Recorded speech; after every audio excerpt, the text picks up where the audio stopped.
Yeah, what's up, good people, and welcome, karibu sana to Youth Unscripted. Yeah, you know how we do the drill. My name is Enabler of Good Vibes. You can call me Emmanuel. Wazazi waliniita Emmanuel Maundu. Lakini mitaa wananijua kama Enabler of Good Vibes. This is Youth Unscripted, and you know it's randomness galore. Name it. Yani, hakuna script. And today, I want to welcome you to the show. And I'm sorry I've clapped. Unajua tunaambia got to see claps, mic nini. But the energy, I'm elated just to start this amazing show. And karibu sana. And remember, you can like, subscribe, tufuate kila mahali mtandaoni. You can subscribe to our YouTube channel, Park Media, and also you can follow us. Hey, wacha tuuze sera, unajua this thing comes live from Park Studios. Yes, Park University Studios. So follow us on Facebook, Instagram, Park University, across all social media platforms. And once again, my name is Neb, and I'll be your amazing host with the most, anyway, kama dawa, you know how we do it. And first things first, tunaanza pale na kitu kinaitwa let's keep up. But before that, I have a brother in studio. Acha tusikie akitusalimia bana. How are you? Ona vile umejishika hapo hivi ati kama guest nini. Unajua umeweza kuinterview watu sana. You are always on this other side. But anyway, welcome. Tell us about yourself and what you do in this amazing life. Yeah, okay. My name is Boniface Mutunga. I'm done with school, let me say so, because it's only graduation that is still holding me back in school. But per se, I'm done with books. But again, sijamaliza masomo ya maisha unajua bwana. Yeah. So in nutshell, I have done mass comm, people would say, but what I call it is communication, which is diverse. Yes, and yeah, nothing much to say about anything else. All right, good stuff. Karibu sana. Unajua acha tu wenye amezoea kusalimia wanasiasa sana, so welcome. You see, I'm used to being on that side, asking questions and posing the tough things, man. But now, yeah, I want you to see what you're gonna do to me. Yeah, this is Youth Unscripted, so Don't sit down, relax, yeah? Be humble. You know how we do it. Anyway, first things first. Now, we want to keep up. We want to know like what's happening out there. And remember, you can also talk to us. Unatuambia yani what you want us to talk about. But first things first, let's keep up. Now, umesikia huko nje kunaendeleaje? Najua Ruto had traveled out of the country. Alikuwa ameenda it was a state visit to the United States of America. Feels good to be Ruto bana. Yani I was just seeing the photos. One of my friends anakuanga pale anapiga picha, anaandika on assignment, anapiga president picha. Niko tu hapo tu, I was just like, wow, amazing, you know. You are enjoying the trip back from Kenya. I know because I'm in school, man. I'm in school. And sasa tutafanya aje. And yeah, Ruto alienda huko. There's something else that has happened. Finally, Manchester United has a trophy. So and also Man City won the Premier League. Definitely. I'm very sorry, Arsenal fans. But Arsenal was to grab it. I felt like they did something, they deserved the cup. But to be precise, they were not ready enough than Manchester City. So Manchester City did it. Congratulations, Man City, and to other Arsenal fans, by the way. This is what I'm feeling. This is the feeling I have about Arsenal. I feel like Arteta is going to be a Pro Max version of Arsene Wenger in this sense. He'll play number 2 for a very long time, as long as Pep Guardiola is in England. But as much as we want to predict things, football, let me tell you one thing. Achana na mpira. Yeah. Achana na mpira. Ni focus na mipira zingine. Yeah, right. We've seen these guys work better. Yeah. But they lose the track when they are near to get it. The finish line. Yeah, so you can never tell. It's about all the Swahili say pata potea, mcheza kupata kupotea. So you can literally never say we are the one getting it. All right. And okay, we are keeping up, so acha tusikae hapo sana kwa hapo. Hapo kwa Manchester United finally. How do you feel? I feel quite okay.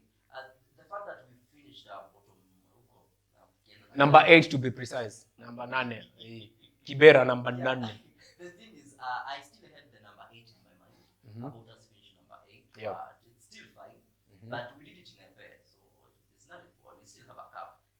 Kwa list ya cup zote, at least Manchester inatokea mahali. Yeah, nasikia kulikuwa na so many parties. So Man City had the Premier League party, Liverpool had the Carabao party, then Manchester had the FA party, then Arsenal had Thomas party. Anyway, mpira tuachie hapo. All right, let's move on. May is Mental Awareness Month, and probably you'll be watching this in June or rather, because najua you can watch it in December. It's timeless. But we were shooting this in May, which happens to be Mental Awareness Month, just in case you wanna watch baadaye. And tell me something about mental wellness and maybe umeona kama watu wamesensitive, especially for us in Kenya. And also you've talked about being, we are in an institution, so in light of the young people in the institution, so do you think maybe the university leadership, the people in charge, have maybe done something about mental health? Okay, generally talking about mental health, I want to say that this is a very serious matter, Mm-hmm. and people really don't like taking the necessary precautions against the issue. Mm-hmm. And I've seen very many people doing wrong things, Mm-hmm. and not solely because they are wrong, it's because they are messed upstairs. Messed in the sense that someone cannot think straight. Straight, that is because their mental well-being is disoriented and everything is wrong about them. So what I can say is that Kenya is trying to get there. At least institutions like Park University have free services. So if you are a student around here, then I can say you can take advantage of that and get to know what is wrong with you, because you can never say that you're 100% okay. Yes. Men, like journalists who go to the ground, you see, you cover stories, a lot of very bad stories, like during maandamano. Nilijichota bro, nikaenda cover stories about maandamano. Ilikuramba? Can I tell you? It leaked you a good one. I used to have very, very weird dreams about maandamano. Yeah. Na inanisumbua pia making decisions. I have issues approaching. Actually, pia kama naenda event, nafaa niulize a policeman for permission and show my credentials. Yeah. But nakuwa na ile feeling ya hapana, this is not my friend, man. So it changes your perspective. So mental health is very, very important for us to really consider and talk about it. And the last part, let me ask you, because you do psychology. That's a problem of having someone who usually asks questions. We shall come back to that, because actually what we're going to talk about later on is about mental wellness. So hold that thought, save it. Yes, now let's talk about Mount Everest. We've seen this story about Chariot. That's something that is really trending as well. The guy who had gone to climb Mount Everest, he did a post a few days ago, then he did not make it to the summit because he lacked oxygen. So like alikuwa ameamua, he'll just go without oxygen assistance, support. So what do you think about that? Because that's something that is also trending out there. Okay, this guy went to explore. It's not bad. But what shocks me is the bill that the family is saying, 25 million to get this guy back to the country. I want to think it's a very big burden. But I don't know, I'm not in the position to cast this out. If the family is able, or if well wishes can come in and assist. You see, this is a matter of family, man. And as they say, you can't be one of your own young. So I would like to say, if they are willing and capable of doing that, see, the word is capable. Man. 25 FM is not a joke, man. Yeah, 25. But do you know how much you need to go up?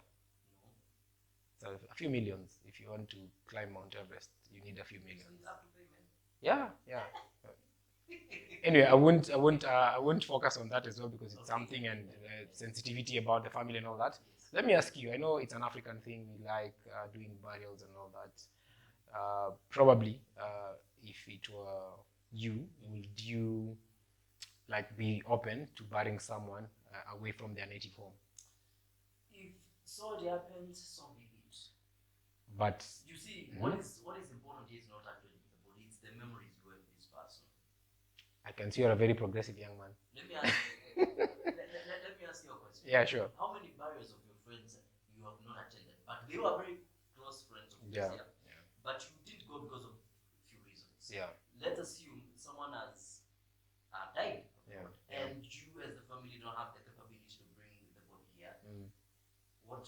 and you have someone offers services there, cheaper or rather free. So you won't bury that guy. You can still go the traditional way.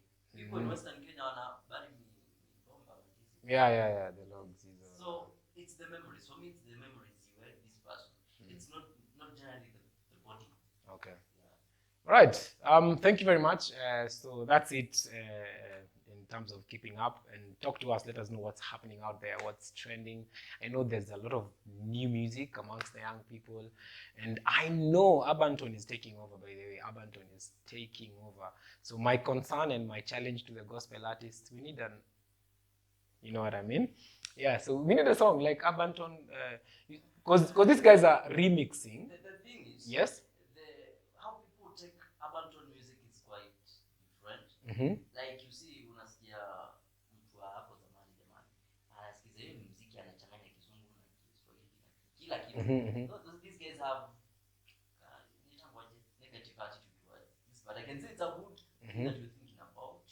Yeah, but again, they need to think how they will come up with those. All right. Next time, actually, next episode, don't miss out. We're going to be talking about the generational gap. You know, the Gen Zs, Gen X, talk about Generation Y, baby boomers, all those guys. We're going to talk about the generational gap because every generation feels like the other generation. Hawaifanyi the right way. Our Gen Zs, our Gen Zs. And as you talk about that, there is something that is coming and it's really trending. It's about universities imposing a dress code. I need you to talk about it. It's very important. Because what you all right. This guy wants me to be fired. Anyway, we will talk about that another day. But today, since we are here and we are clothed by the glory of God, hallelujah. Aren't we clothed? So let's get into it now. Mental wellness. I know we cannot belabor on this. We cannot exhaust this topic of mental wellness. And by the way, let me know on a scale of 1 to 10, just think about your life right now. Think about your life right now. Breathe in, out, make it more interesting. So close your eyes, breathe in, out, open your eyes, look at me. On a scale of 1 to 10, 1 being the lowest and 10 being the highest, where can you rate yourself in terms of your mental well-being?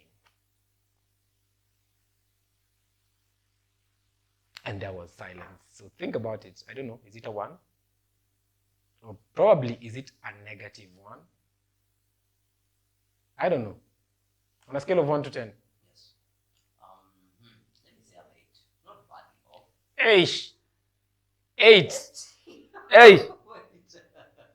8. Someone told me. Okay, 8. Yes. So tell us why you think you're at an 8. Wow, this is amazing. Because I feel comfortable, I'm confident, and at the moment, nothing major is really holding me back. Someone told me something, and it's yesterday, not even another day, it's yesterday. So he told me, anything that money can buy, like haina haja stress money, but something that is really, really money can't buy, like health, man, you need to be shocked, man. You need something, man. Come on, bro, that is a real reason to be damned, but if it's something that money can settle in today or in future, then just hold on. Yeah, so I'm saying it because I think I'm. So you've told me you're confident, you're comfortable. What else? What makes this 8 an 8? I'm happy, man. You're happy? Yeah, I feel happy, man. Do you have a woman in your life? I do. Oh, wow. Yeah. If you find a man who has a woman and is happy, they're doing good, right? Anyway, all right, But good I'm stuff. not married. Yeah, it's fine, it's fine. You know what I mean. You know in university people what wanapendana. Okay, what udanganyana wanapendana.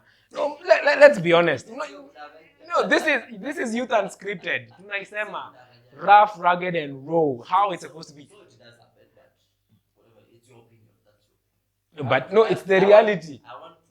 You know, sometimes Sometimes you cannot challenge facts, right? So university kuna michezo mingi. Na football is one of them. You know what I mean? Right, so today we are discussing about pressure. And I want us to just talk about general. You know, in life we have different stressors, number one. Unajua kuna wale watu wanafanya psychology, you know, they can define different things. Unajua wakiingia hapo wanakuambia stress is the normal way of your, you know, body reacting to, you know, triggering situation and events. Yeah, we have those guys who are like that, but we have, yeah, going by the books. But all of us, in one or another, we tend to experience pressure from different circles. And you can bear me witness, even you who's watching right now, kuna ka pressure fulani uko nayo. For instance, for us as young people, maybe you asked a girl out, unajua umempeleka pale TRM coffee nini Java, alafu ukamwambia conspire, you've conspired with the waitress ama waiter, umefika mapema ukamwambia utaleta keki ka dessert, alafu utaleta will you be mine? So uko na pressure. You have pressure because you don't know what to expect, and some of us have pressure because we have, you know, our grades are not, unajua zinadidimia, they are below sea level, unajua. Yes, you get pressure to things that matter to you. You see, there are people who don't get pressure because of grades. Utapata mzee ako na D plus.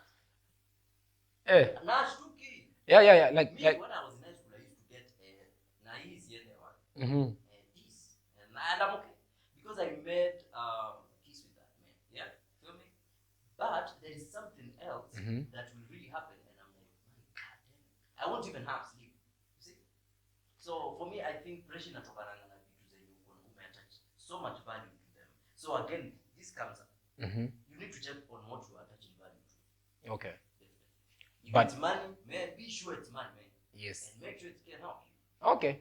Now, back to the things that bring pressure in our lives. He said a very important point that, you know, the things that pressure us are things that really matter to us, which is absolutely the truth. So we're talking about things that matter to us, which make us feel that pressure. And sometimes, again, maybe I might challenge him. We might have things that don't really matter to us, but based on the environment that we're in, especially for us as campus students, you know, guys who are in university, we have things that probably didn't matter when you stepped into the university, but slowly by slowly, you know, they catch up with you. So tell me, what are some of the challenges young people face in the university? Let me start with them. Let me be as blunt as possible. Yes. Number one is the relationship issues. Relationships. You see, we are growing and we've been raised in different backgrounds.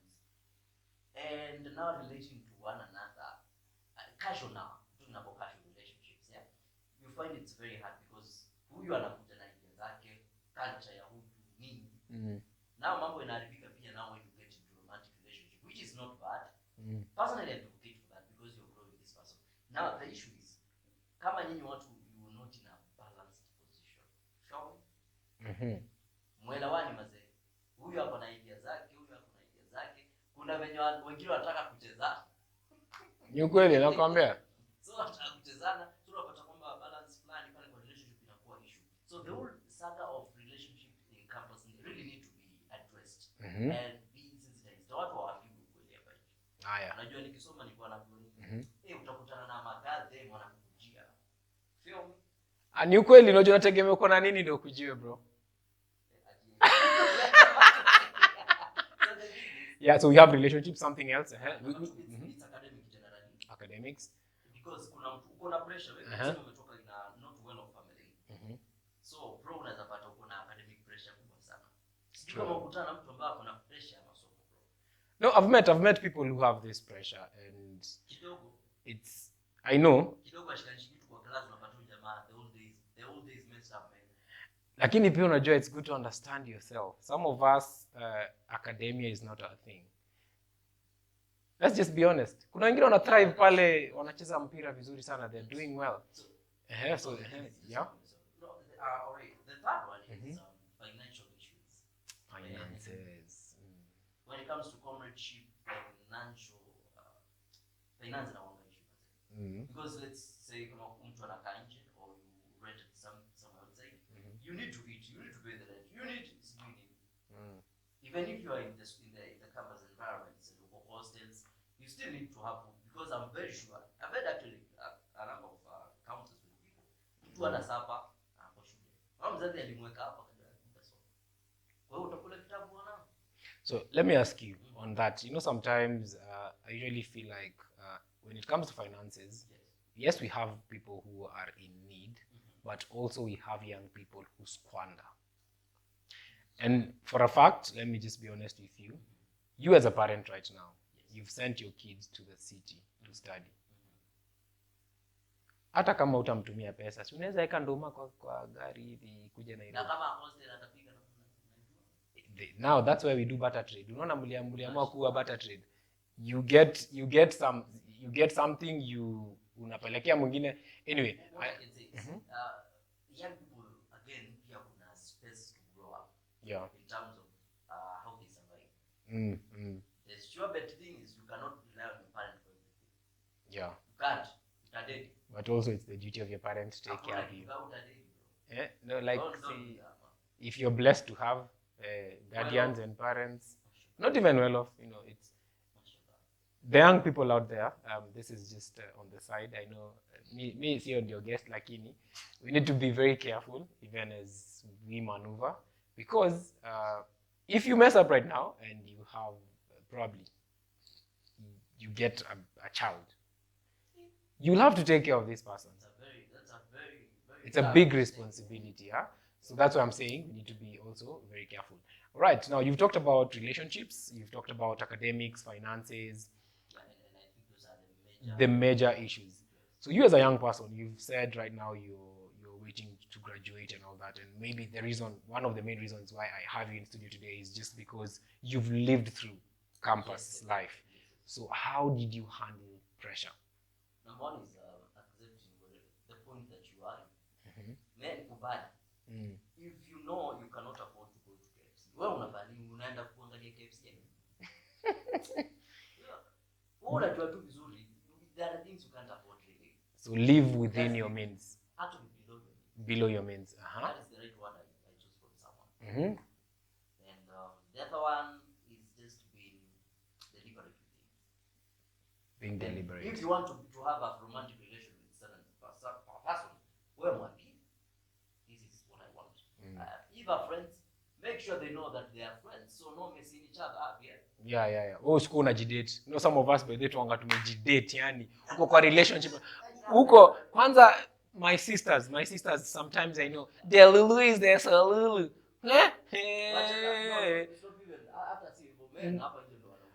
Pia men. Kwa hivyo brother uko in a relationship. Umeenda like so a big shout out to Jennifer. Kuna place hapo tunakulanga fries hapa Roysambu. So a big shout out to Jennifer yani. Jennifer can be the best Jennifer ni witness. Wanaume wamespend bana, umenunua smocha, umenunua fries, umenunua unatoka hivi yani unaletanga two different people, unajidate bro. Okay, sorry for that. It's just accepting and living within my means. And being a go-getter bro. Being a go-getter. Yeah.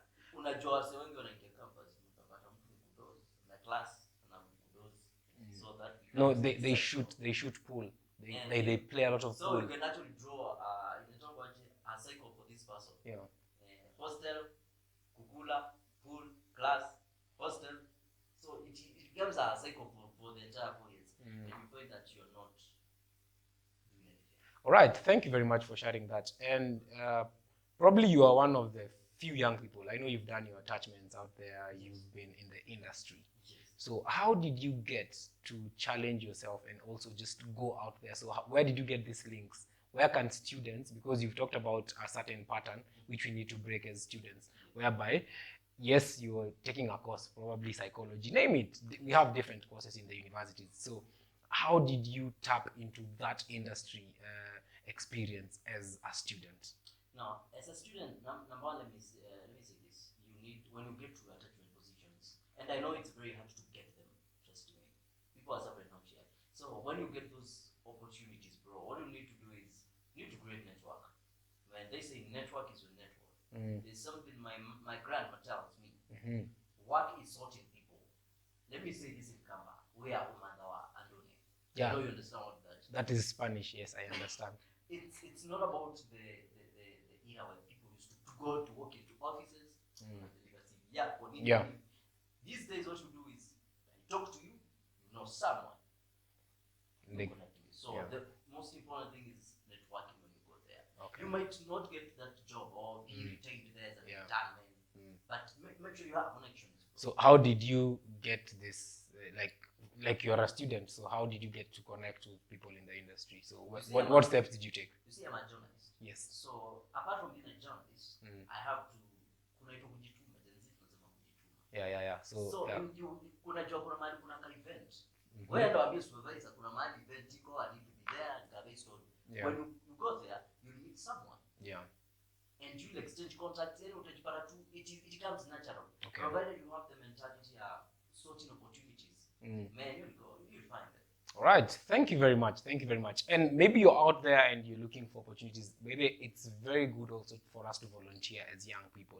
Sometimes your breakthrough is right where you're going to volunteer. You never know. You never know. So I want my brother to give us a parting shot. Yes, I've told you he's a journalist, a proper journalist. So we'll get a parting shot from him. Then we'll get into the fun fact of the day. Then we'll close the show. And remember, next show we are talking about generational gap and bridging that gap. All right?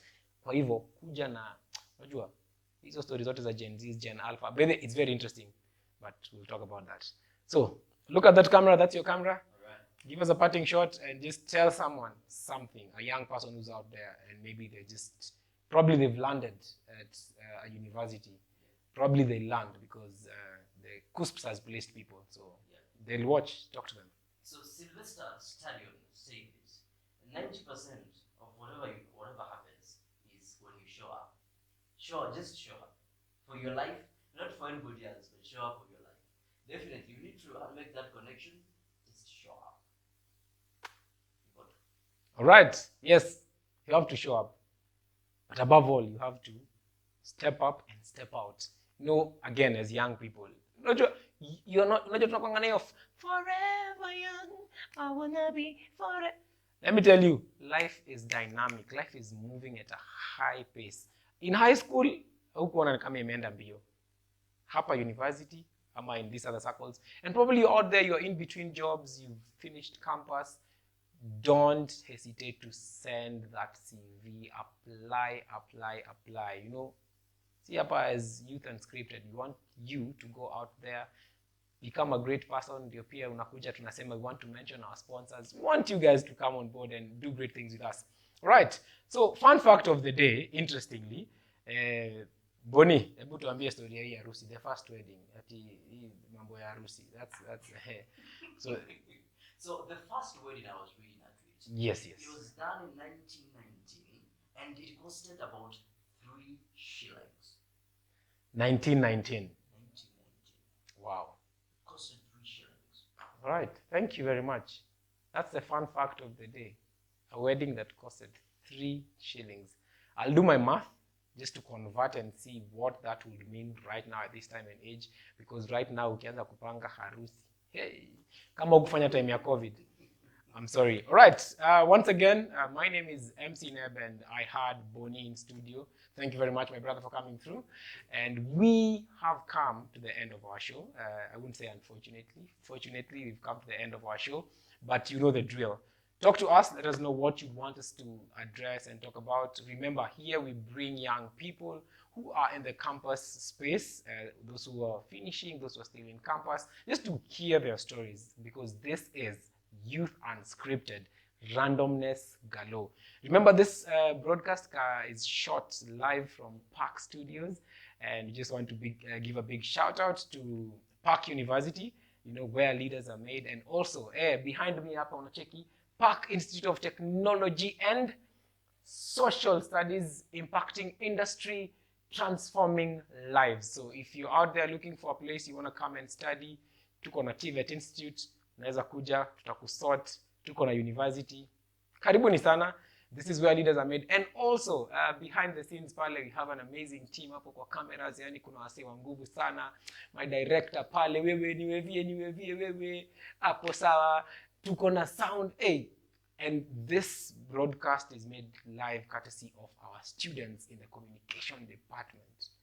Kwa hivyo unaweza kama usome pia huko hapo nyuma ya kamera. I represent the great Manchester United. Siko hata kusema hapo mwanzo. So Thank you very much. God bless you. So see show imeisha by the way. So tuonane next week, man. It was nice, man. Is it true that what ails Africa is poor leadership? But wait a minute. Are leaders born or made? Park University demystifies this paradox and responds by transforming every student enrolled at its campuses, irrespective of their training discipline, into the leaders Africa needs. Apply now and begin your journey to transformative leadership in your area of training, or simply log on to www.parkuniversity.ac.ke. Park University, where leaders are made.